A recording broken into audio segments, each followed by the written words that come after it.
যেত, তো এই দুটো বিস্কুট টিস্কুট দিত, সেই তখন থেকে আমাদের বাড়ি মাঝে মধ্যে আসে। ইন্ডিয়া আজকে খিচুড়ি হবে বলে পটল কুমড়ো আলু সব কেটে নিয়েছে। আমার তো মুখস্থ, আমাকে বলবে কি? আচ্ছা, বলার আগে সব তো করে ফেলেছি। আচ্ছা, রান্না শেষে যায় উলান ডুলান পেড়ে লেগে পড়েছি রং করার জন্য। আইস এই যে এটা হচ্ছে আমাদের বাড়িতে রং করেছে, রং করে চলে গেছে, ঠিক আছে, ফ্যাকাশ হয়েছে, কিন্তু আমার মার পছন্দ হয়নি, কালো কালো লাগছে, তাই মা নিজে লেগে পড়েছে রং করার জন্য। দিদি আপনার জন্য তো রং করার লোক রেখে দিয়েছি, তাও আপনি কেন রং করছেন কষ্ট করে? আমার কষ্ট হচ্ছে না, আমার ভালো লাগছে। একবারে টানবেন তা না, একেই তো ফিনিশিং বলে। এদের কি করবে, এদেরকে এত টাকা খরচ করার মানে কি তাহলে? মারা তো কারো কথা শোনে না, তো বাকি যেগুলো ফ্যাকাশে ছিল ওগুলো বারণ করা সত্ত্বেও রং করলো। সন্ধ্যাবেলা দাদার মাথায় হঠাৎ আলু কাটলেটের আইডিয়া আসে, তাই মা রং করে নিচে এসে বিস্কুট গুঁড়ো করতে লেগে গেছে।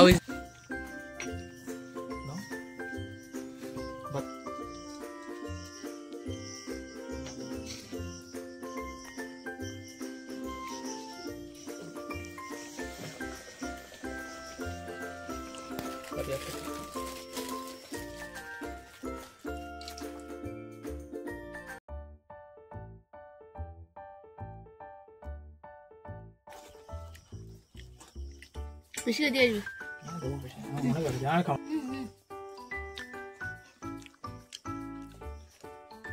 আমাদের শেফ বলবে কিরকম আছে, যেমন শুনছিলাম তেমন ভালো নেই। চিয়ার্স। ওই বাপি একটু পুড়ে যাবে ফুলটা।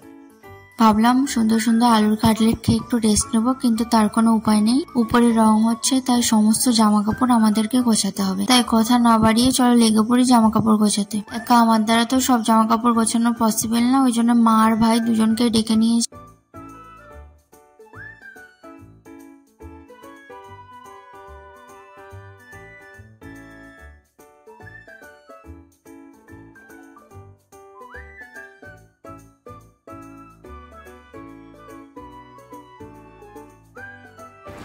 আমাদের এখন জামা প্যান্ট এক জায়গায় করে সমাপ্ত হয়েছে। এই যে তার হচ্ছে পরিণতি এখানে। এখন এটা কি হবে, এখন এটা হবে বাঁধা, এটাকে আমরা করব প্যাকিং, পুরো প্যাকিং করে সব প্যাকিং করে দেবো এটাকে। এই ফোনটা পড়ে গেছে, ফোনটা তুলতে হবে না, দিদি দেখলে একটু চিল্লাবে। মোটামুটি জামা কাপড় গোছানো কমপ্লিট, আর মা আর ভাই মিলে উপরে ব্ল্যাঙ্কেট দিয়ে দিল যাতে নোংরা না পড়ে আর আমাদের কুচি বিড়ালটা হাঁকতে আর মুততে না পারে।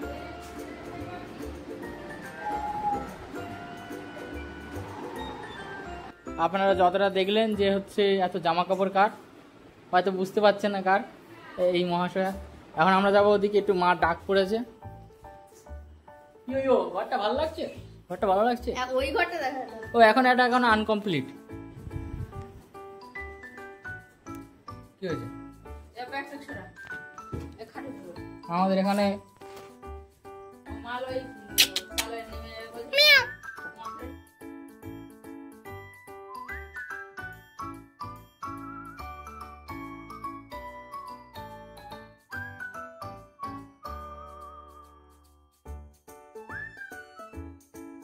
সন্টু বাবু বসে আছে,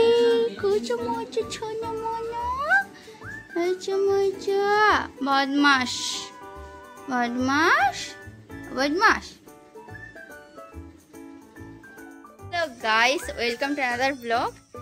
আমি এখন ডিউটি থেকে চলে এসেছি, আর আমার মা এখন কি করতে ব্যস্ত দেখো তোমরা। আচ্ছা তুমি এই জঙ্গলের মধ্যে বসে বসে কেন বেগুন তুলছো কেন? হ্যাঁ, এইদিকে তাকাও। আজকের কি কি আইটেম? এই যে দেখতে পাচ্ছ আমাদের বেগুন গাছ, এই ছোট ছোট ফুল ধরেছে, কদিন পরে আবার গাছে ফল চলে আসবে। এদিকে এটা কি চাল কুমড়ো গাছ না কুমড়ো গাছ? এটা কুমড়ো গাছ, এটা উচ্ছে গাছ।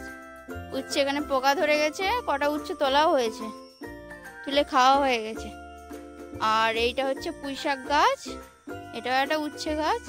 দাঁড়ার ভিতরে যায়, দেখি দেখি কতটা বেগুন তুলেছো। এই যে এতটা বেগুন সব হচ্ছে এই গাছ থেকে। এইটা হচ্ছে ঝাল গাছ, এতগুলো ঝাল হয়েছে। এই যে এগুলো বীজ রেখে দিয়েছে, আনএক্সপেক্টেডলি হয়ে গেছে।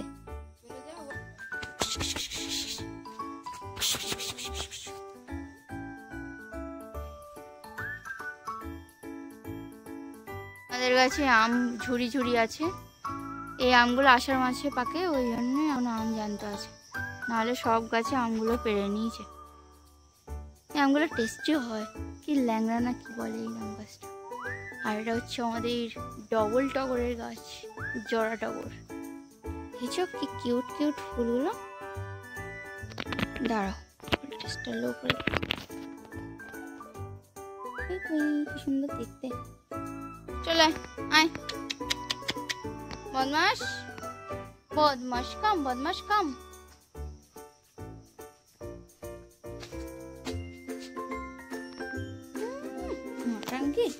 আমাদের কালু এ হচ্ছে রাস্তায় থাকতো, ভাই ছুটতে যেত, তো এই দুটো বিস্কুট টিস্কুট দিত, সেই তখন থেকে আমাদের বাড়ি মাঝে মধ্যে আসে। আজকে খিচুড়ি হবে বলে পটল কুমড়ো আলু সব কেটে নিয়েছে। ও কিছু কাটতে হবে, পেঁয়াজ টেয়াজ পেঁয়াজ টেয়াজ কিছু কাটতে হবে। এই যে সবার সামনে না বলছে, কিন্তু যেই ক্যামেরাটা বন্ধ হবে সেই চেঁচামেচি শুরু করে দেবে। আরে বলবে তো কিছু কাটতে হবে নাকি। আমি গরম গরম খিচুড়ি খাবো বলে ডিউটি থেকে আর কিছু খাইনি। এই যে দুধ আর মুড়ি, হেভি লাগে খেতে চিনি দিয়ে। এগুলো এখন ধুতে হবে, সব একসাথে কড়াইতে নিয়ে নিয়েছি।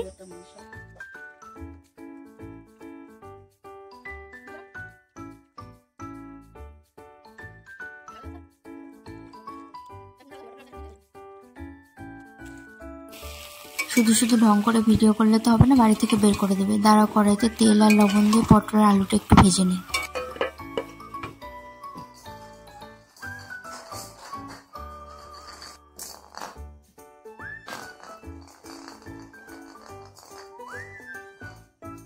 ঢাকা খুলে একবার নাড়িয়ে নিলাম, আর এদিকে হয়েছে কারেন্টটা গেছে, বৃষ্টি হচ্ছে যেহেতু, ওই জন্য আমাদের এখানে কারেন্ট যাচ্ছে আর আসছে।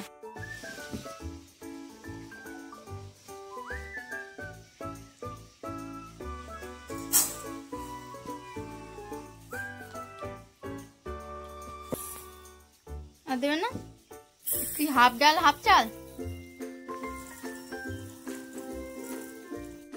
দেখি কি অবস্থা এখন, একবার নাড়িয়ে দিয়েছিলাম, জল দেখেছো বোঝা।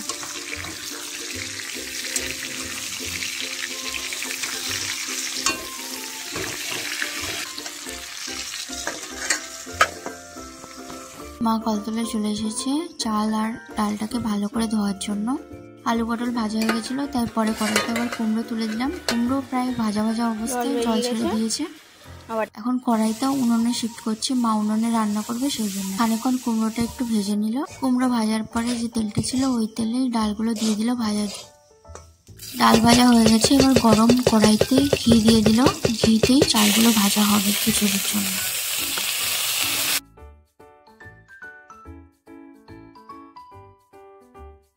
এবার ভাজা চালগুলো হাঁড়িতে দিয়ে দিল। নতুন বিয়ে আসলে বৌদির রান্না শেখা, কোনটার পর কোনটা দিতে আমার তো মুখস্থ, আমাকে বলবে কি। আচ্ছা বলার আগে সব তো করে ফেলেছি।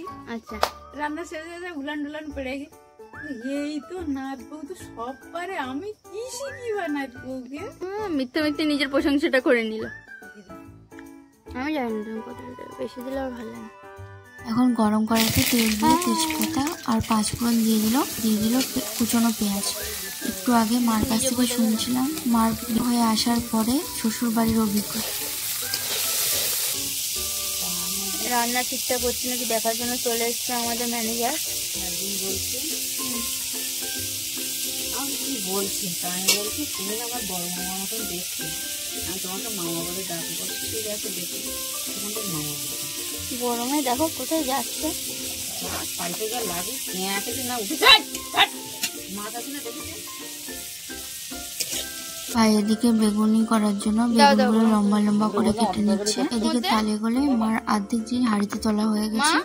লঙ্কা নিয়ে লঙ্কা দেওয়া হয়, কাঁচা লঙ্কা নিয়ে দেওয়া। কি অবস্থা, সব রান্না হয়ে গেল বলছে এখন লঙ্কা দিয়ে আয়, লঙ্কা দেওয়া হয়নি। দিয়ে লঙ্কা দে, লঙ্কা দিতে হবে না। আরে লঙ্কা দে, আরে লঙ্কা দিতে হবে না। আমি তুমি আর পাওয়া যায় তো ঠিক আছে, যে যখন খাবে বানাবা। চুরি লেবু দিয়ে খাবো বলে এখন নিজেদের গাছ থেকে লেবু তুলতে যাচ্ছি।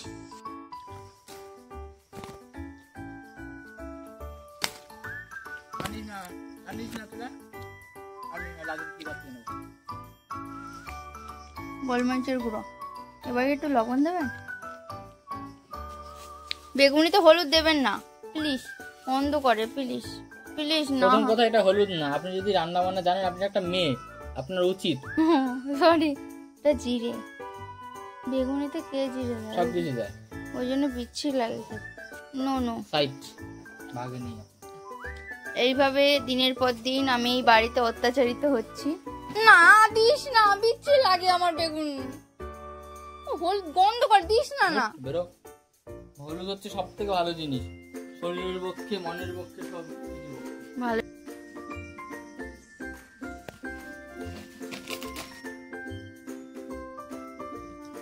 এইসব ভালো কথা বলি। আর জিরোটা বলছে তোমাদের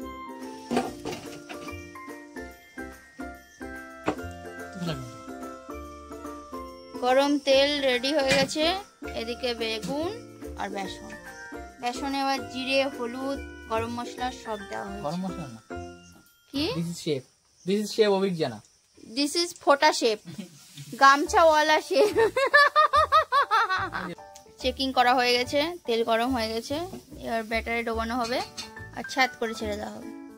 ব্যাটারটা একটু টাইট হয়ে গেছে, টাইট জিনিসই দরকার এখন। বেগুনি আমার ওইটার মতো হয়ে যাবে। তেলের মধ্যে এখন বেগুনি চলে গেছে। শুনেছি এটা না রিয়েলি দুগ্ধাংশ ভদ্ধাংশ কি বলছিলে? কি বিচ্ছির গন্ধ, আমার এই জন্য ভালো লাগে না বেসনের গন্ধটা।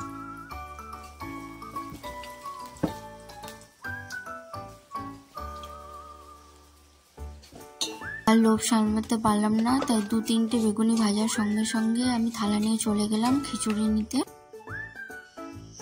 সুন্দর আমেজিং খিচুড়ি খেতে বসেছি এখন, দারুণ আছে। অর্ধেকটা খেয়ে নিয়েছি, ভিডিও করতে মনে নেই। এখন আবার তোমাদের জন্য ভিডিওটা অন করলাম। চলো এবার আমি, ভাই আর মা মিলে বাকি খিচুড়িগুলো শেষ করি। দেখা হচ্ছে পরের ব্লগে, বাই বাই।